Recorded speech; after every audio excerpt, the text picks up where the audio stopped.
Welcome back to another episode of Daily Diaries, where we celebrate women who are breaking boundaries, redefining strength, and inspiring the next generation. Today, we're honored to welcome Shallon Olsen, a three-time Olympian and dominant force competing in the 2016, 2020, and 2024 Olympic Games, which is crazy, earning multiple medals at World Champs, Commonwealth Games, and Pan American Games. She's known for her incredible power and precision, especially on the vault, and she continually raises the bar for Canadian gymnastics. Beyond the competition floor, Shallon embodies resilience, dedication, and the pursuit of excellence. Today, we'll dive into her journey as an elite athlete, the challenges she's faced, and how she's navigating her life after the Olympics. Welcome to Daily Diaries. We are so excited to have you here, mostly because we love gymnastics and we all wish that we could do it. And so now you get to speak to a real life gymnast. What we're going to do, just to kind of start off, is we'll do some more icebreaker, fun questions, and then we'll get into more of your story, and then we'll end it with a couple more fun questions, because that's nice. It's nicer. So the gymnastics is a sport of incredible complexity and grace. Everyone can see that. Anyone with eyes can see that.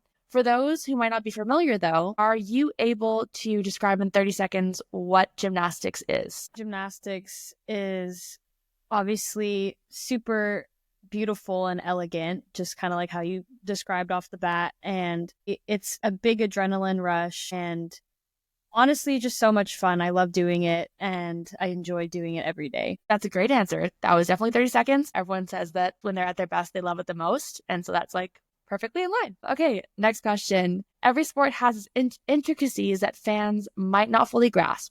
For gymnastics, what is one rule or aspect of gymnastics that you think is misunderstood? I would say mental toughness is something that I feel like people don't know is such an important thing that goes into the sport of gymnastics. You could prepare for months, but it's all about how mentally prepared you are when the time comes to compete. Because you can have all of the skills down, but if you don't practice doing it under pressure with pressure sets and then almost doing the routine cold turkey, like that's where that kind of comes into play, because it's something that people don't see, but we also practice it on a daily basis. Yeah. And looking beautiful and smiling all the time, you would never think, or you make it seem as though it just comes so naturally. But of course, the pressure, I can't imagine. So with that, what would you say is the most challenging part of competition of gymnastics? I think for me, definitely not overthinking too much, because I know sometimes I want the routine to go so perfectly in competition that I almost try too hard and then it's not good. So I think the most important thing for me is to just take it one skill at a time and not try to finish the routine before it's even started. Because sometimes I get too far ahead of myself and I expect it to be perfect. And sometimes you can't be perfect. Gymnastics is a very unpredictable sport.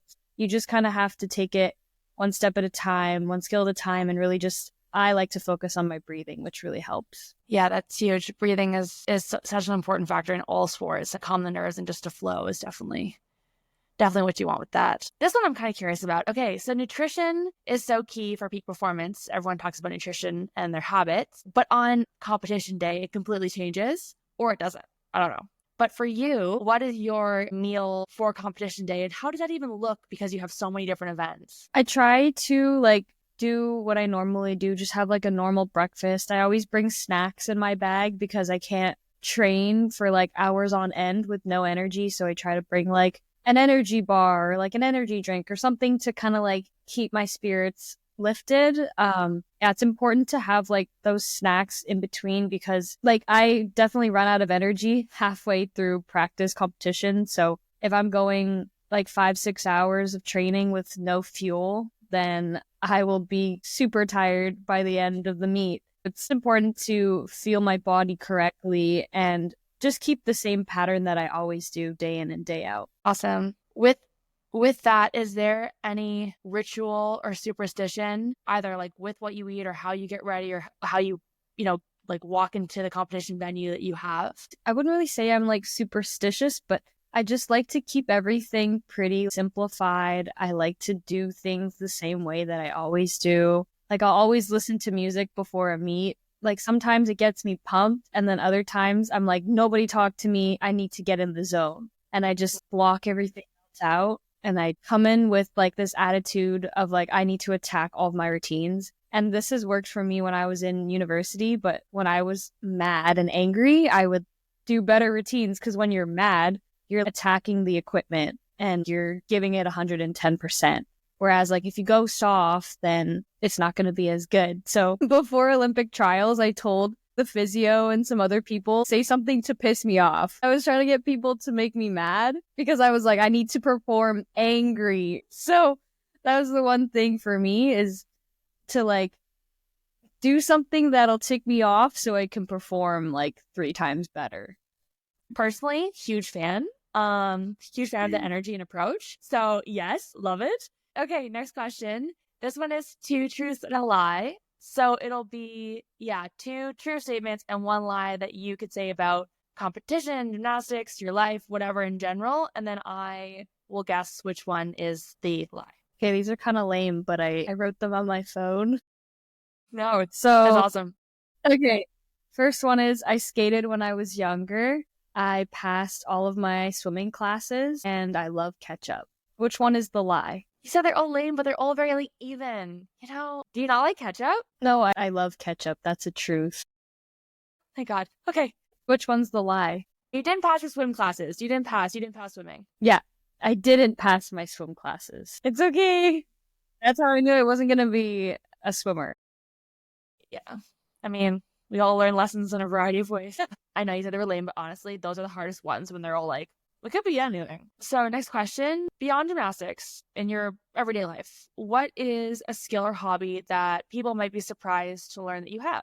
I'm really not that interesting, I promise you. No. Like, I'm just a normal girl. I like to go and hang out with my friends. I like to eat food. I like to sleep, so all the basic stuff. When I was little, I actually vaulted out of my crib when it was on the highest setting, and I walked into the living room. That's maybe the only thing I can say. Like, I surprised my parents. They were like, how did she get out? I thought you put her to sleep. And so that's one thing that maybe people don't know about me. Like, maybe some people do. Yeah. I'm trying to think anything else. Well, I almost became a rhythmic gymnast when I was younger. I had the choice to do rhythmic gymnastics. I went and did a class. I got evaluated, and they told my mom that I could go to like the highest level in rhythmic. And then I was like, I'm not doing that. So we stuck with artistic because it was better on the back. I am not super pain-free right now. So I think if I did rhythmic, I would be in a lot more pain right now. Yeah, because those girls bend in ways that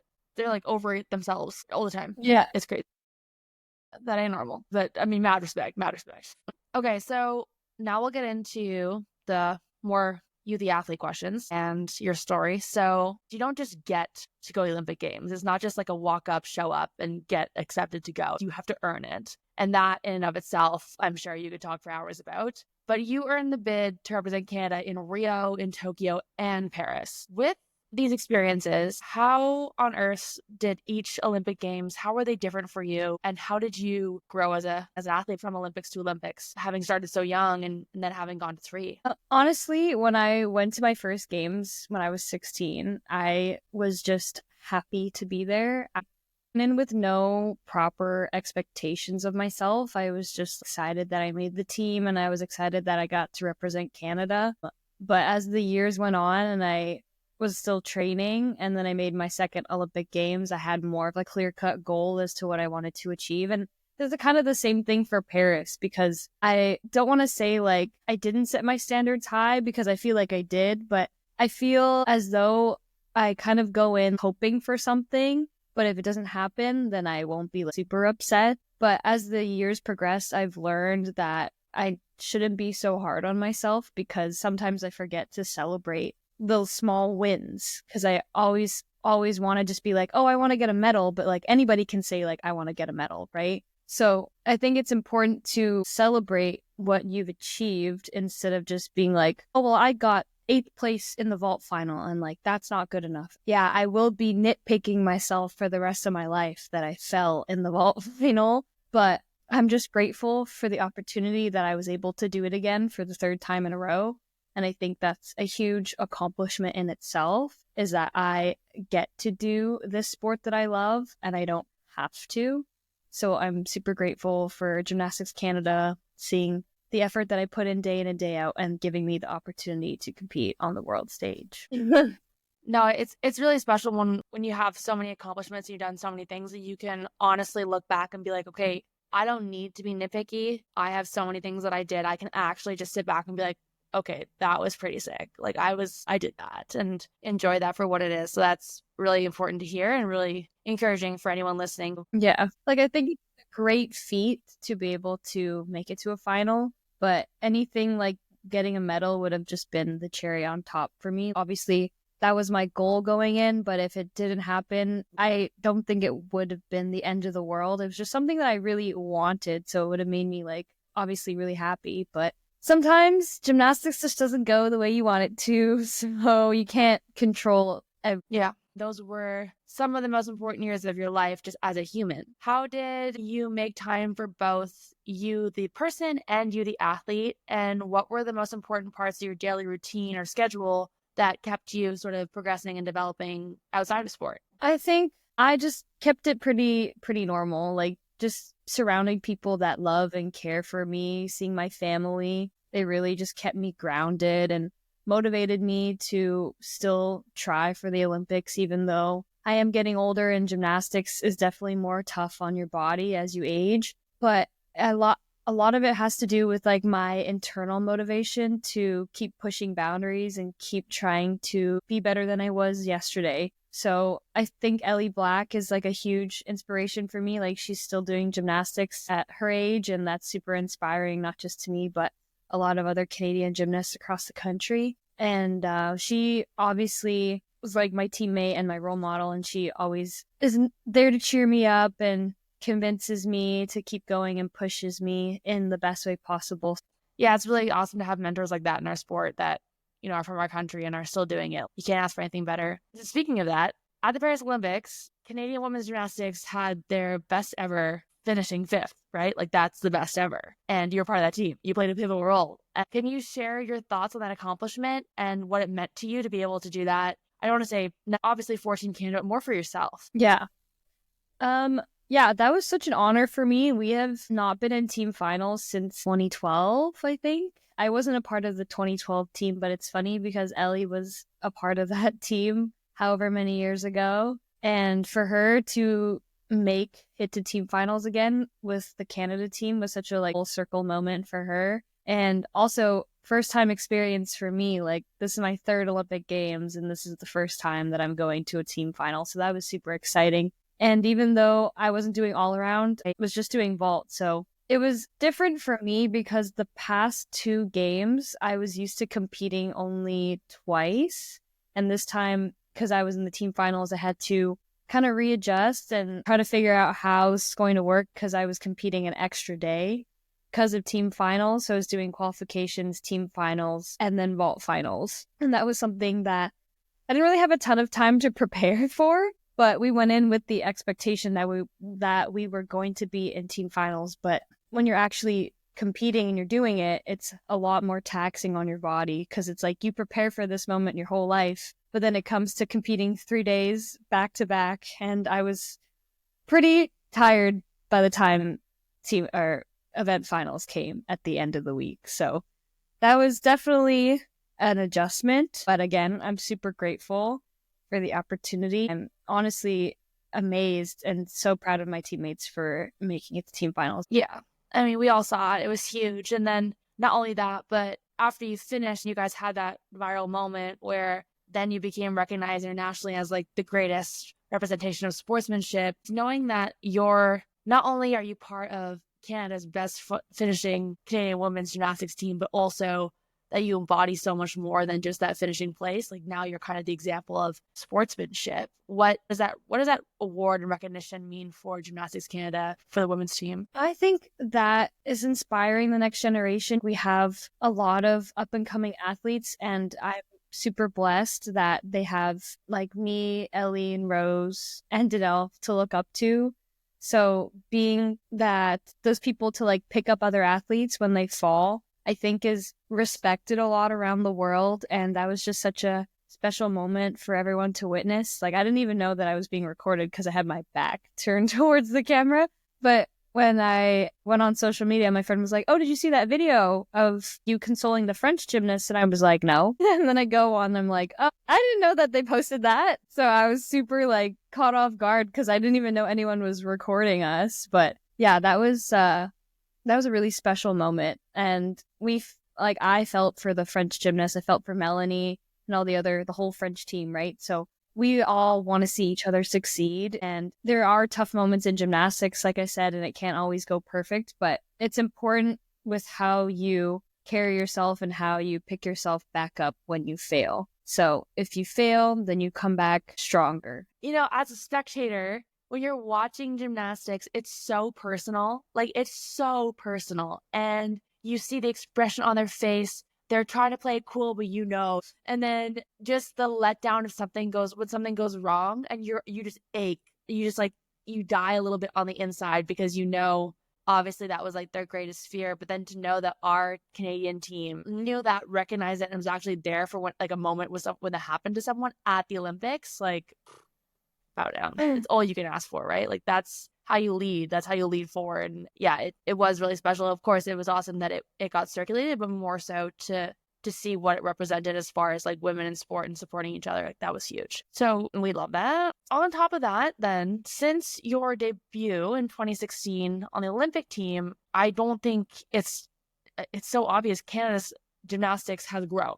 We've seen an increase in the sport. We've seen an increase in the popularity of the sport. And have you witnessed personally from the inside that gymnastics has evolved in Canada over the past years? And if you have, what factors do you think have contributed to this progress? I think just like staying consistent and doing the camps regularly. Like, we had a camp in December and then we had a camp in January. So we had like 2 camps back to back to kind of just see where everyone else is like with their progress. And I think team bonding is such an important thing. And I think that's what's made us stronger as a country. Like, some teams just don't have that dynamic where they're close and they're like best friends. And I feel like with my Canadian teammates, like, we're all friends and we all love each other.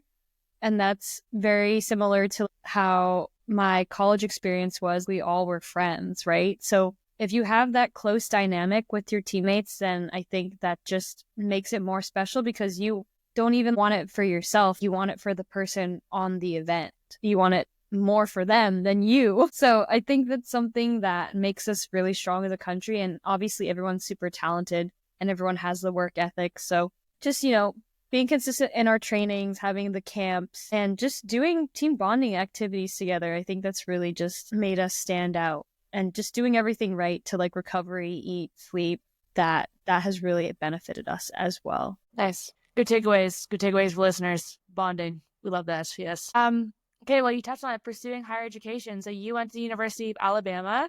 I believe that's Roll Tide. Yeah. Roll Tide. Nice. Roll Tide. Yeah.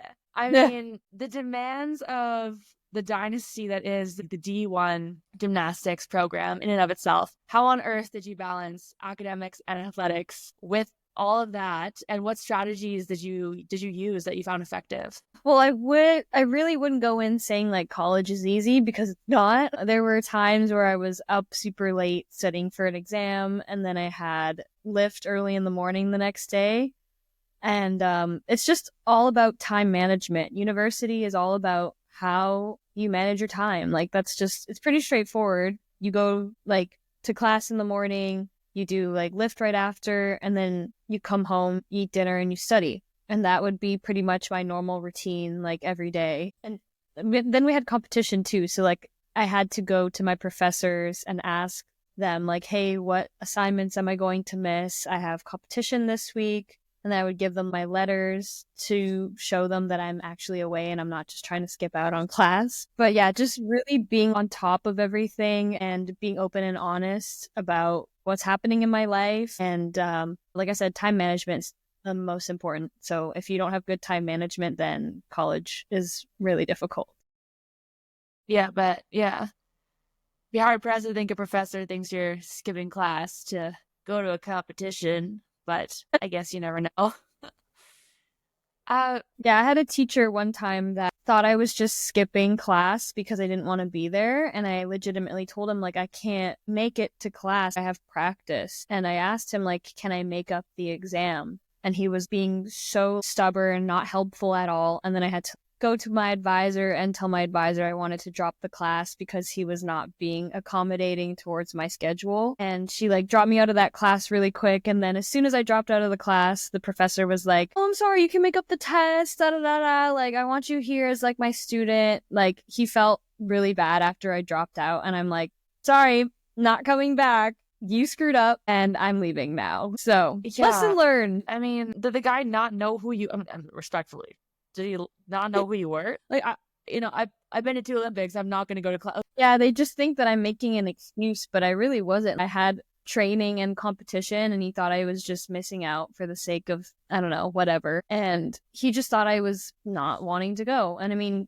I was always a super good student. I wouldn't miss class unless I had a valid reason. So for him to just not let me do my homework assignments when I wasn't intentionally skipping class was kind of ridiculous. Yeah. Bye. Well, behind every athlete, we're learning, and we're thankful to learn more and more about how you have a support system that you lean in and you lean on whenever you need them. And honestly, sometimes when you don't need them, they're just there. So your family and your friends and your teammates, you've mentioned a couple of times, they've been integral. Sorry, words are hard for me sometimes. They've been integral to your journey. How have the people that you've kept close influenced your path? And are there any moments or a moment in particular that stands out where you've just been overwhelmed with gratitude for the people in your life? I'm super grateful for like my brother who has like motivated me to like keep pushing. And he's always like, if you don't like eat well and do this right, then there's no point in like trying for another game. So he's always there like giving me that motivation. And I know like sometimes it is difficult for me because I love sweets and I love to eat like sugary stuff. So it's hard for me to stop with the cravings, but it all depends on how bad you want it. So if you're really 100% dialed in, then I would just cut that out. And so I don't know, next couple years is, I got some time to think, but he's just telling me if I'm not like 100% committed to eating clean, sleeping right, then may as well just retire or take a break or something like that. So always good motivation to keep me going and always there to keep me in check. I think your brother knows what he's talking about there.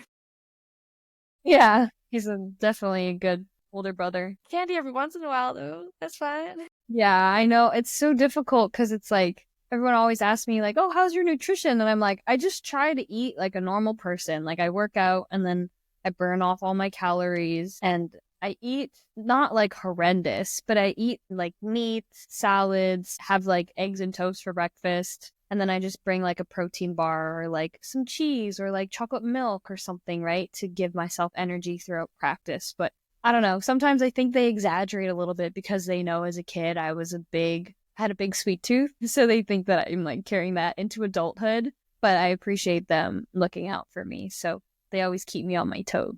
Yeah, I come from a place of love, for sure. Yeah, for So I'll go back to what you kind of talked about earlier with the mental aspect of sport. I understand that you practice visualization before competitions. Can you talk about that and talk about how that helps your performance and sort of what that looks like from an outside, well, from your perspective, so that we can kind of know? Yeah, so like how I was saying before, sometimes we don't get like the full warm up when we're like about to compete. So if we use up all the time, our warm up can get cut short, and it can be potentially dangerous sometimes if we don't get the full warm up that we need. So for me, visualization is just kind of me sitting down, going through the routines in my head and just trying to stay calm, really focus on my breathing. And yeah, just to not go in with a negative mindset. Just because if you go in with a negative mindset, like, oh, I didn't finish my warm up and it was so bad, then that's just going to make it worse. So I just try to like take a step back, breathe, visualize my routines, me like sticking them obviously, and then kind of just stepping up to the event with like a whole new approach as to like, I got this and everything will be okay. And just one skill at a time, just like the small cues that help me stay on the event. Do you do a visualization for every single event, or do you do it just as one smooth, like, entirety? I do it for every event. Okay. That's a lot. of visualization? I feel like it's more a thing I do when I'm, like I said, short on warm up time and I didn't get to finish. So that definitely helps when I'm in competition. But in practice, I'm not feeling rushed by the time and how quick the competition's going. So I'm able to breathe more and get all the numbers and the reps I need when I'm in practice. With your experience and everything that you've done so far, you mentioned it with your, wanting to get your nutrition and your sleep and everything down to a T. But with looking into the future, what is your inspiration for yourself, or if you would rather speak about what you're looking forward to with Canadian gymnastics for the next Olympics or the next big competition for y'all? What is your biggest hope for yourself and for everyone? I haven't thought that far ahead yet. I just take one day at a time. Yeah. And I'm hoping for my next competition, I'm going to Croatia. So that's a World Cup and it'll just be me so far. And then maybe another one of my teammates. But yeah, for me at that competition, just to, like I said, focus on my breathing and not getting too ahead of myself. That's super important for me. And to not overthink. For me, overthinking is a big thing. And if I overthink, then it kind of just goes bad. I learned my lesson from Olympic trials last year, and I did everything that I normally wouldn't do. I didn't eat properly. I slept horribly because I was so worried about how my performance was going to go. I was laying in bed stressing out about the next day because I wanted it so bad for myself. So for me to think of it as any other day instead of just this is the most important day of my life and I need to hit every routine. I need to do perfect. I was just way overthinking and the day hadn't even begun yet and I was already stressing out. So I think maybe I'll try to implement meditating or something or some yoga to kind of calm my nerves. I think that's what I'm going to do moving forward. And then I'll see if it helps. I hope it helps. Working with a mental performance coach or a performance coach in general that is sort of guiding you throughout this? Yeah, we have one that works with the team. So she's here most of the time at all the camps that we go to. And I'm pretty sure she's at Elite Canada right now. But if we ever need anything, we can always reach out to her and we can set up a meeting with her if we have any questions or concerns. Cool. That's good to know that you have one for sure. So these next couple questions are sort of, we're trying to learn your skills and apply it to what we're trying to do with this company, with Daylilie, just because we appreciate that there are so many skills that high performance elite athletes have that honestly small business entrepreneurs also would end up needing and should have. So the first one that we kind of wanted to talk about, and it's specific for gymnastics because y'all take on a lot of risk. Everything you do is, in lack of better words, a little dangerous. And yeah, it's pretty wild to see a human body move in such ways with such dynamic motion. And then also, like you said, such strength. When you spoke about attacking it, you can see that. When a good gymnast is performing, they're attacking what they're doing in front of them. And so there's a switch that goes off when you're in competition mode and you're going to perform. When you take on a risk or a new skill or something at the highest level, what have you learned to trust yourself and to listen to yourself or listen to something in those moments of uncertainty? I always go back to trusting my training. My training is so important and it's definitely what prepares me for the competition. If I'm not training at 110%, then I can't expect my competition to be 120%. So I've learned this in the past too. If I went to a competition, I'm giving an example, Pan Am's Brazil, I remember doing my vaults and I just ate the mat. I ate it.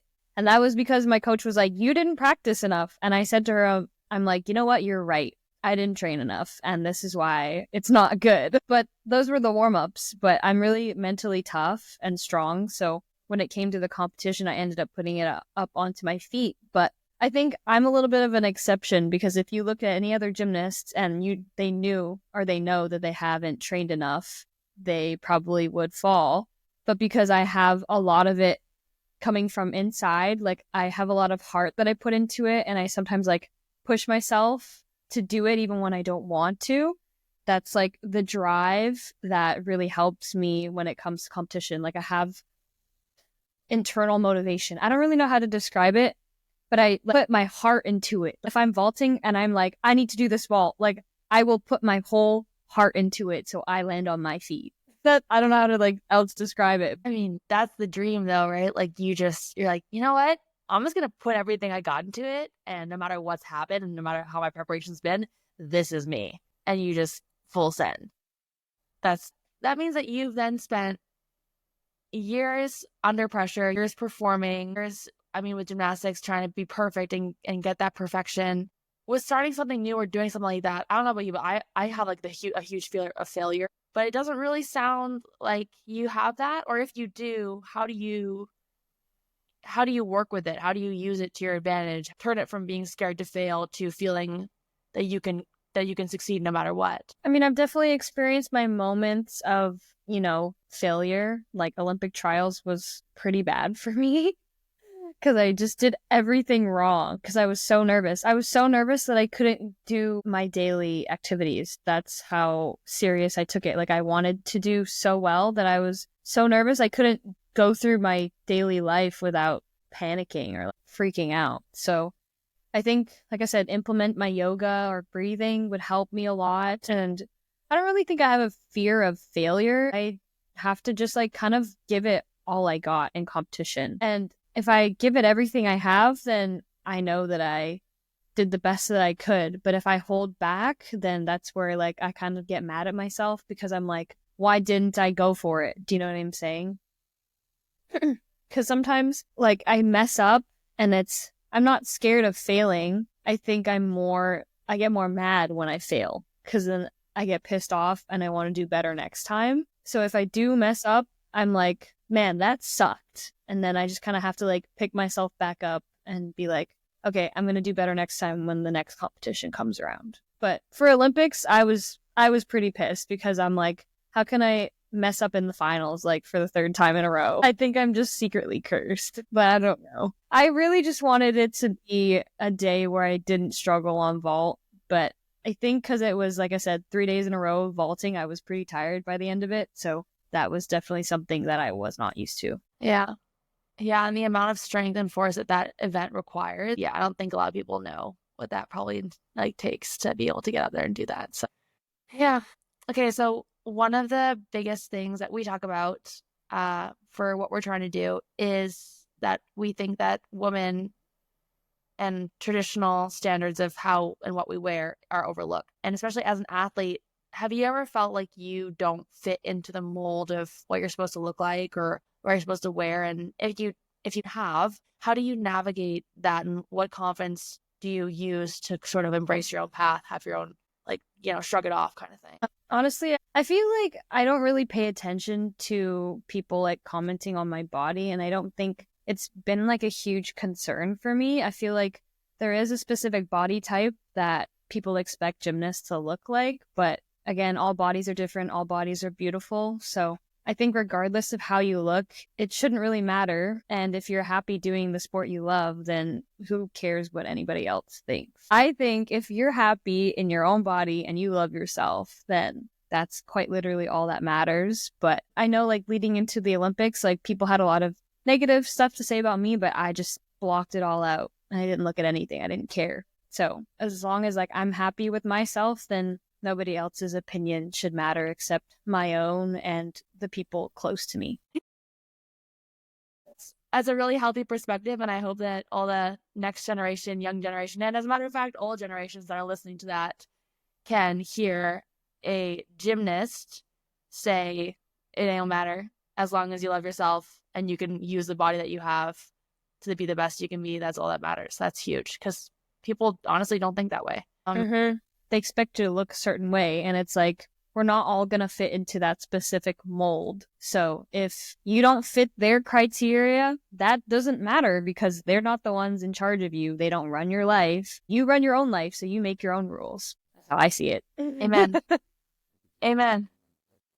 Okay, well, that ends the bulk of the interview just about your gymnastics story, entire novel, if you will. So we will now end with some more interesting for the fans, I would say, for your fans. The first one is about music. So you said that you listen to music before competitions and they can get you in the zone. Right now, what are your top 3 songs that are either motivating you for training or just we're there with you when you get out the door? Gosh, I really love Tate McRae so much. So I don't know, I like her songs, but I wouldn't say she's an artist that I listen to before competition. If I'm thinking like pump up music, I would probably say Chainsmokers or like a walkout song. I like anything that's like that gives me like good vibes, good energy, like pump up music. I don't really have a specific category. I kind of listen to everything. That's good. Everything's better than nothing. Yeah. Maybe like dreams and nightmares. I used to pray for times like rhyme like this, so I had to shine like that. I don't know the words, but giving an example. Like, hold up, wait a minute. Y'all thought I was finished? Like something like that, motivating, right? I was listening to the new Drake album, and I think Nokia is like a fun vibe. That's the name of the song. But my walkout song, I'm trying to think. It was like one that I listened to in college. It's like bring them out. And it's like all of the athletes running out. I think that was like super fun as well. Like having everyone come out and just be super excited and hyped for the competition. That must feel amazing. Well, the next question is a little different. It's for anyone out there who's feeling stuck. So whether it's in their sport or career or just in life, what advice would you give them to take the next step forward, even if it's daunting or scary? I would say to really just put yourself out there and take that step, even though it is scary. Like, you never know unless you try. So even though it might be scary at the beginning, if you don't take that leap of faith, then you'll never know if you could have succeeded or not. I'm learning that as I go with life too, like looking for jobs. Like, I'm scared of applying for jobs, and I just have to like put myself out there, put my foot in the door, like really communicate with people who I'm not used to communicating with. And I feel like it's really benefited me because I'm learning new things and having new experiences. And I wouldn't have had all of these experiences if I didn't take that first step. So I think taking that first step is what's really important to getting over your fears. Because if you just never do it, it's never going to get accomplished. No, it's so true. I totally resonate with that. I'm in the exact same boat, and it is so scary because you have no idea who you're talking to. And even with Daylilie, like, imagine you do all this and then you just fail. Or imagine you do all this and someone says, like, no, you don't get the job. No, thank you. But it's so true. It is, as you do it, you just learn so much from one interview, application, everything to the next. You just like learn. So, yeah. Okay, next question. I'm not sure if you'll have this one, and if you don't, totally fine. But next question is, do you have a mantra or a saying that keeps you grounded and focused, especially during challenging times? For me, I just like to say like one step at a time and to just not sweat the small stuff and to just believe in myself, like small little cues. I don't really have a quote or anything, but small cues that keep me grounded and that I have like a purpose in life. So the last question that I will ask is, if there is an athlete, either in gymnastics or in a different sport, who has significantly inspired you? And if yes, what about their journey resonates with you? I feel like I'm going back to what I said earlier, but Ellie Black, my teammate, she is just the epitome of resilience and a huge inspiration to me. Pushing the boundaries, showing people that you can do your sport past the age limit that they say, like most gymnasts retire like 16 or younger. So pushing that boundary and, proving to the world that you can do gymnastics in your late adult, truly, that is the biggest thing. And just being like super kind, open, honest, uplifting, motivating. She's like all of those things. And her legacy will live on as one of Canada's greats, and she's such a great role model for me and everybody else. That's a lovely way to end the conversation. Thank you. Thank you so much for sharing that. And it's been a pleasure delving into your journey. And it's been so cool to speak to you about all your Olympics and your Olympic experience, but more so your approach and how you've just said time and time again, step by step, day by day. And I think that's really important for people to hear. I think not many people do that because it takes a lot more work to go step by step than to jump ahead to the next ththing. So it's important to sort of be able to articulate that and say that, and honestly have proof in the pudding. I mean, look at where you are now. So yeah.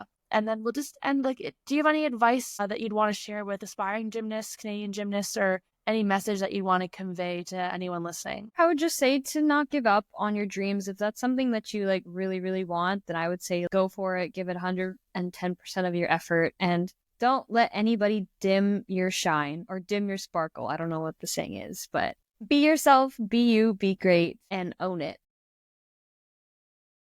Perfect. Perfect. We'll end it there. Thank you so much for taking the time to come and talk to us. Well, thank you so much for taking the time to come and talk to me. And it was an absolute pleasure. And we really do hope you enjoy the rest of your day, and we'll keep up with everything you get. Thank you. Thanks for having me. And that's a wrap on this episode of Daily Diaries. A huge thank you to Shallon Olsen for sharing her story with us. Her honesty, strength, and dedication are nothing short of inspiring. From Olympics to personal growth, she's a reminder that resilience isn't just about pushing through, it's about showing up as your full self. If today's episode resonated with you, don't forget to follow, leave us a review, and share it with someone who'd love it too. You can keep up with all things Daylilie on Instagram at hello_Daylilie, or head to our website, www.daylilie.com. Until next time, keep showing up, keep asking questions, and keep tuning in for more powerful conversations like this. Thanks!